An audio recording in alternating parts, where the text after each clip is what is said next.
Good morning, all of you. From last week, we are studying about the work and energy, which is the 11th chapter of 9th class. Now, today we are going to continue. And before going to start, I want to revise whatever we have studied into the last week. So simply about the work, if you want to know, then we have discussed in last week that work can be defined that the production of force applied on any object and the displacement covered by the object within the applied force.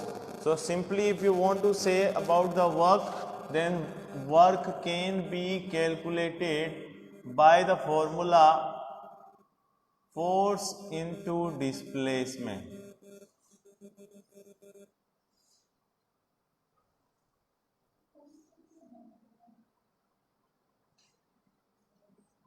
Okay, and if you want to know about the SI unit of this work, then you can say that SI unit of work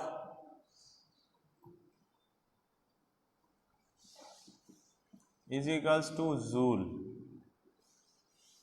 One question we have got related to the work which is 1 joule, यानी कि अगर आपको define करना पड़े कि 1 joule work कितना होता है, तो how you can 1 newton force and 1 metre displacement take place, then you can say that it will be 1 joule work done.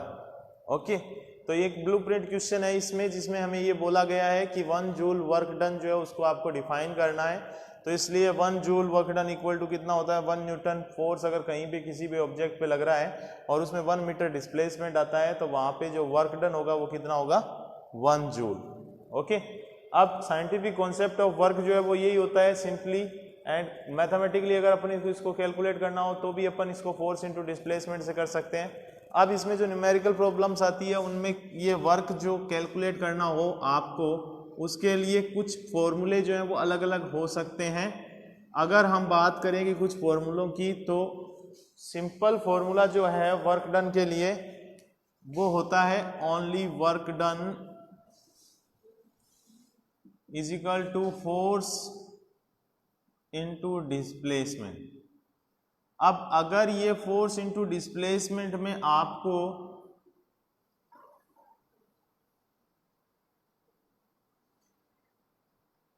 Force नहीं दिया हुआ है, ठीक है, तो आप वहां पे force is equal to M into A से कैलकुलेट कर सकते हो. यानी कि कभी भी कहीं भी आपको अगर ऑब्जेक्ट का फोर्स जो है वो नहीं गिवन है, तो उस सिचुएशन में एफ को आप जो है वो इससे कैलकुलेट कर सकते हो. अब अगर मान लो आपको एग्जाम्पल के लिए कहीं पे वर्क डन जो है वो दे रखा है, सपोज करो वर्क इज इक्वल टू दे रखा है 10 जूल, और जो डिस्प्लेसमेंट है वो दे रखा है 2 मीटर, और आपको यहाँ पे फोर्स जो है वो कैलकुलेट करना है. तो फोर्स को कैलकुलेट करने के लिए अपन क्या करेंगे, W is equals to F into S, इसका यूज करते हैं. तो W आपको गिवन है कितना है, 10 जूल, F आपको गिवन नहीं है, और S जो है वो गिवन है 2 मीटर. तो F कितना हो जाएगा आपका 10/2, यानी कि 5 न्यूटन. ठीक है, तो इस तरीके से जो है वो आप लोग क्या कर सकते हो, अगर आपको कहीं भी फोर्स कैलकुलेट करना है तो भी इस फॉर्मूले से कर सकते हो, डिस्प्लेसमेंट कैलकुलेट करना है तो भी कर सकते हो, और वर्क डन अगर करना है तो भी कर सकते हो. ठीक है, तो मैथमेटिकली अगर अपने को कोई भी चीज की कैलकुलेशन करनी है तो अपन इस फॉर्मूले से कर सकते हैं. कल हमने जो टॉपिक किया था वो था एनर्जी. तो सिंपली अगर आप एनर्जी की बात करो तो वर्क के लिए कुछ भी अगर रिक्वायर्ड है तो वो होता है एनर्जी. लाइक अगर हमें वर्क करना है तो वर्क करने के लिए कोई भी कैपेसिटी की रिक्वायरमेंट होती है, तो उसे हम कहते हैं वर्क के लिए एनर्जी की रिक्वायरमेंट होती है. ठीक है, अब ये एनर्जी जो है वो कल हमने बात की थी, 2 टाइप की होती है, एक होती है काइनेटिक एनर्जी, एक होती है पोटेंशियल एनर्जी. काइनेटिक एनर्जी के लिए अपन ने कल फॉर्मूला निकाला था जिसको हम कहते हैं ई के इक्वल टू 1/2 mv², और पोटेंशियल एनर्जी के लिए जो फॉर्मूला होता है उसको हम बोलते हैं E P equal to mgh। अब ये जो दोनों फॉर्मूले हैं ये हमने कल इनको स्टडी किया था, इसमें से एक डेरिवेशन जो है वो हमने फाइंड किया था, दूसरा जो है वो हम आज करेंगे, और उस पे बेस्ड जो न्यूमेरिकल थे इस पे वो मैंने करने के लिए बोला था आपको। अब हम बात करें तो पोटेंशियल एनर्जी जो होती है उसका फॉर्मूला जो है वो हमें ड्राइव करना, उसके बाद अपन न्यूमेरिकल प्रॉब्लम्स की बात करेंगे। तो ये पोटेंशियल एनर्जी जो होती है इसका फॉर्मूला जो होता है mgh, वो कैसे आता है?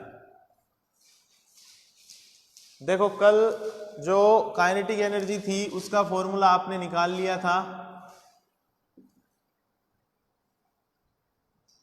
काइनेटिक एनर्जी के लिए हमने जो फॉर्मूला निकाला था कल, ई के इक्वल टू 1/2 mv², ये आया था। कैसे आया था?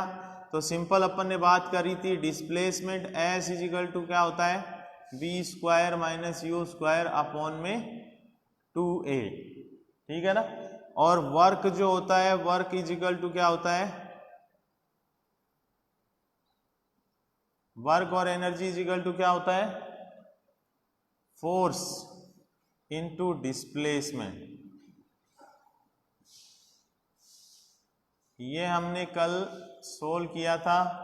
तो इसमें वर्क और एनर्जी, इसको अपन ने ई के से डिनोट कर दिया। इधर फोर्स की बात करोगे तो फोर्स क्या होता है, m इंटू ए, एंड ये आपका क्या आ जाएगा, s जो डिस्प्लेसमेंट है वो क्या आ जाएगा, v² माइनस u² अपॉन में 2a। तो ये कैंसिल हो जाएगा एंड देन आपके पास में क्या बच जाएगा, 1/2 mv²।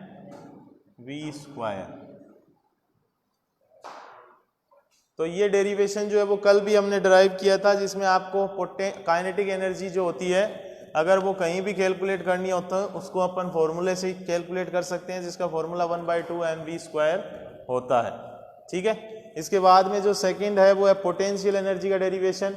पोटेंशियल एनर्जी के डेरिवेशन की अगर बात की जाए तो कभी भी कहीं भी कोई भी ऑब्जेक्ट अगर अर्थ की सरफेस पे है या अर्थ की सरफेस से थोड़ा भी हाइट पर है, यानी पोटेंशियल एनर्जी जो है उसके लिए हमें क्या करना है, सिंपल अपन बात करें तो आपके पास में एक ऑब्जेक्ट है वो h हाइट पे है, अर्थ सरफेस से h हाइट पे अगर कोई ऑब्जेक्ट है तो उसमें नीचे की तरफ जो फोर्स लगता है वो W इजिकल टू कितना लगता है, mg। ओके, तो ये F इक्वल टू अगर mg फोर्स नीचे की तरफ लग रहा है तो हमें पोटेंशियल एनर्जी के लिए क्या करना पड़ेगा, वर्क इजिकल टू क्या होता है, फोर्स इनटू डिस्प्लेसमेंट, और डिस्प्लेसमेंट यहाँ पे कितना है, h। तो W इजिकल टू कितना आ जाएगा, फोर्स इनटू h, और फोर्स यहाँ कितना है, m into G into h, then E P equal to कितना आ जाएगा, mgh।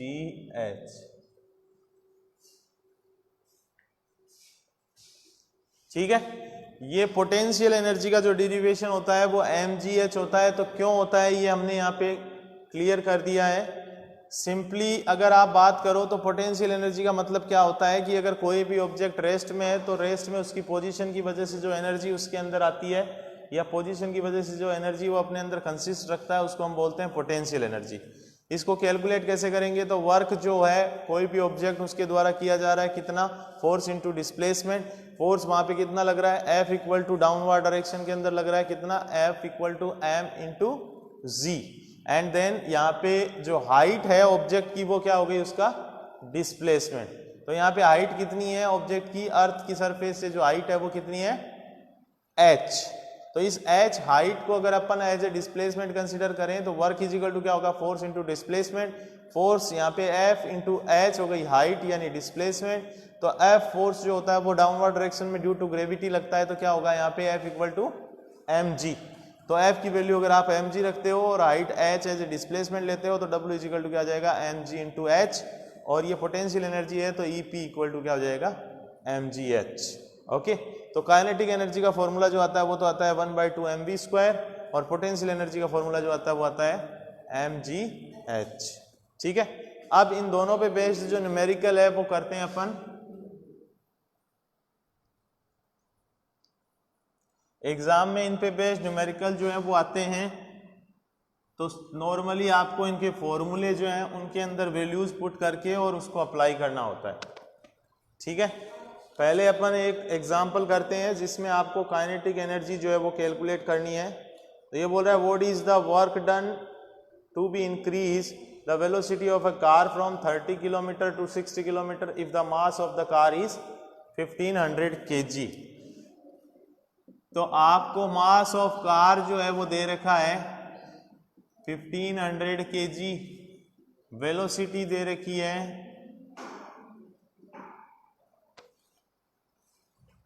30 kilometre per hour to 60 kilometre per hour, यानी कि 30 kilometre per hour to 60 kilometre per our.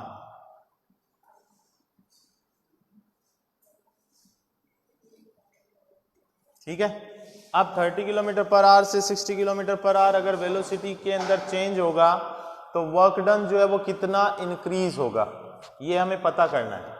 तो यहाँ पे जो इनिशियल वेलोसिटी ऑफ कार है वो कितनी है, 30 किलोमीटर है, और फाइनल वेलोसिटी है वो कितनी है, 60 किलोमीटर है। तो 30 किलोमीटर को अगर आप कन्वर्ट करते हो किलोमीटर पर आवर के अंदर दी हुई है आपको ये, तो 30 × 1000 ये मीटर में हो गई, और आर की बात करोगे तो ये कितना हो गया, 3600 सेकेंड हो गया। ठीक है, एक घंटे में कितने सेकेंड होते हैं, 3600, और यहाँ पे 1 किलोमीटर में कितने मीटर होते हैं, 1000 मीटर। ठीक है, तो इसको अपन ने अब किस में कन्वर्ट कर लिया, मीटर पर सेकेंड में। तो ये इससे कैंसिल हो गया, ये इससे कैंसिल हो गया, ये कितने से कैंसिल हो गया। ठीक है, अब यहां पे कितना आ गया आपके पास में, 100/12, इतना आएगा ना। और अगर आप इसको कैंसिल करते हो तो ये कितना आ जाएगा, 25, और ये कितना आ जाएगा, 3। ठीक है, ये आपकी इनिशियल वेलोसिटी आ गई। अब अगर आपको काइनेटिक एनर्जी निकालनी हो इनिशियली तो वो कितनी आएगी, 1/2 mv²। तो काइनेटिक एनर्जी आ गई आपकी इनिशियली वो 1/2 mv² आ गई। तो ये कितना हो गया, 1/2 m कितना है, 1500, इंटू u कितना आपने निकाला है, 25/3 इंटू 25/3। इसको कैंसिल करके और इसकी वैल्यूज कैलकुलेट करेंगे तो ये कितना आ जाएगा, 750 आ जाएगा ना। ठीक है, अब इसको अगर आप कैलकुलेट करते हो तो ये कितना आएगा लास्ट में फाइनल, ये आएगा 1,56,250/3 जूल।